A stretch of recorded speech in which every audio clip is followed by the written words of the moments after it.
பூவார் ஐலாண்டோட second day தாங்க இது. So morning dress up பண்ணிவிட்டு கொஞ்சம் as usual photo shoots videos எல்லாம் எடுத்துகிட்டு அங்கேருந்து நாங்கள் வந்து மார்னிங் பிரேக்ஃபாஸ்ட் சாப்பிட்றதுக்காக கிளம்பியிருந்தோம்.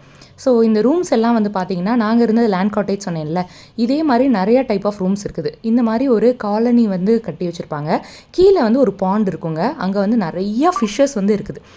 அந்த ஃபிஷ்ஷஸை பார்க்குறது மட்டும் இல்லாமல் நம்ம வந்து அதுக்கு ஃபீடும் பண்ணலாம். அங்கேயே வந்து அவங்க ஃபுட்டும் வச்சுருப்பாங்க. நம்ம எடுத்து கொடுத்துக்கவும் செஞ்சுக்கலாம். அது வந்து அழகாக வந்து எல்லாம் ஒன்றா வந்து சாப்பிட்றது அவ்வளோ அழகாக இருக்குங்க அங்கே வந்து பார்க்குறதுக்கு. ஸோ நைட் எல்லாம் நல்ல மழை, பட் நல்ல வேளைக்கு மார்னிங் இல்லை. ஸோ நாங்கள் போகிறப்போ வந்து பார்த்திங்கன்னா பஃபே வந்து ரெடி ஆகிடுச்சு. இது வந்து காம்ப்ளிமெண்ட்ரி பிரேக்ஃபாஸ்ட். ரொம்ப ரொம்ப சூப்பராக இருந்ததுங்க. எப்பயும் போல் சீரியல்ஸு, ஸ்ப்ரவுட்ஸு, சாலட்ஸு எல்லாமே வச்சுருந்தாங்க.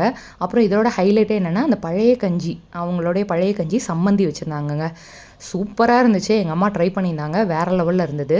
இது போக வந்து பார்த்திங்கன்னா வெஜிடேரியன்ஸ்லேயும் நிறைய ஆப்ஷன்ஸ் வச்சுருந்தாங்க. நான் வெஜிடேரியன்ஸ்லேயும் நிறைய ஆப்ஷன்ஸ் வச்சுருந்தாங்க.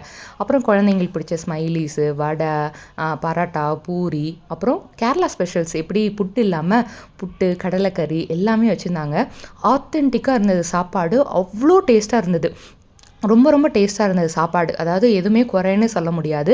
டேஸ்ட் எல்லாமே ரொம்ப நல்லா இருந்தது. அவங்களுடைய சர்வீஸுமே ரொம்ப நல்லா இருந்தது. ஏதாவது நம்மளுக்கு ரீஃபில் பண்ணணும், இது எங்களுக்கு தேவை, இது எங்களுக்கு வேணும் அப்படின்னு சொன்னால் அது எல்லாமே கரெக்டாக கொண்டு வந்தாங்க. இது போக லைவ் கவுண்டர்ஸில் வந்து தோசை வச்சுருந்தாங்க. ஸோ நம்ம வந்து தோசை வந்து கேட்க அவங்களுக்கு வந்து அதுக்கு ஸ்பெஷலாக வந்து பண்ணி கொடுத்தாங்க. ஆனியன் தோசை, பொடி தோசை, நார்மல் தோசை, மசால் தோசை, அப்புறம் சட்னிஸ் எல்லாம் 4 வெரைட்டிஸ் சட்னி வச்சுருந்தாங்க. சூப்பர்வாக இருந்தது.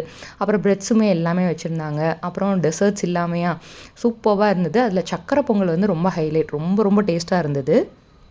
7:30க்கெலாம் ஓப்பன் பண்ணிடுறாங்கங்க பிரேக்ஃபாஸ்ட். ஏன்னா இங்கே நம்ம அடுத்து போட்டிங்க எல்லாமே இருக்குது. அடுத்தடுத்த ரைடு, அடுத்தடுத்து நம்ம சுற்றி பார்க்குறது எல்லாம் இருக்கறனால பிரேக்ஃபாஸ்ட் வந்து இங்கே மார்னிங் எர்லியராகவே ஆரம்பிச்சிடுது. ஸோ நாங்கள் வந்து ஒரு 5:30, 5:45 போலலாம் எழுந்திரிச்சிட்டு ஃப்ரெஷ்அப் ஆகிட்டு இங்கே வந்து நாங்கள் சாப்பிட்றதுக்கும் வந்துவிட்டோம்.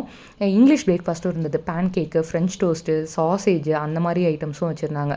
ஸோ எல்லார் கைண்டாக சாப்பிட்ற மாதிரியும் வச்சுருந்தாங்க. அதனால எங்களுக்கு ரொம்பவே பிடிச்சிருந்தது. சாப்பாடு வந்து அடிச்சுக்க வந்து முடியவே முடியாது. அவ்வளோ நல்லா இருந்தது. எங்கள் அம்மா வந்து அந்த கேரளா ஸ்பெஷல் இந்த மட்டை அரிசி கஞ்சி வித் சம்மந்தி, இந்த மிளகா, மோர் வத்தல் இதெல்லாம் வச்சு சாப்பிட்டாங்க. சூப்பராக இருந்துச்சுன்னு சொல்லிட்டு அவ்வளோ ரசித்து சாப்பிட்டாங்கன்னா பார்த்துக்கோங்களேன்.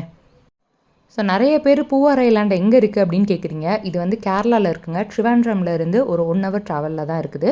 ஸோ இதுக்கடுத்து நாங்கள் வந்து வெளியில் அவுட்டிங் கிளம்பிட்டோம். எங்கெல்லாம் போனோம், என்னெல்லாம் பார்த்தோம் அப்படின்றது நெக்ஸ்ட் வீடியோவில் சொல்கிறேன். ஸோ இந்த வீடியோ பிடிச்சிருந்ததுன்னா லைக் பண்ணுங்கள், கமெண்ட் பண்ணுங்கள், மறக்காம சேனலை சப்ஸ்கிரைப் பண்ணிடுங்க. தேங்க்யூ, பாய்.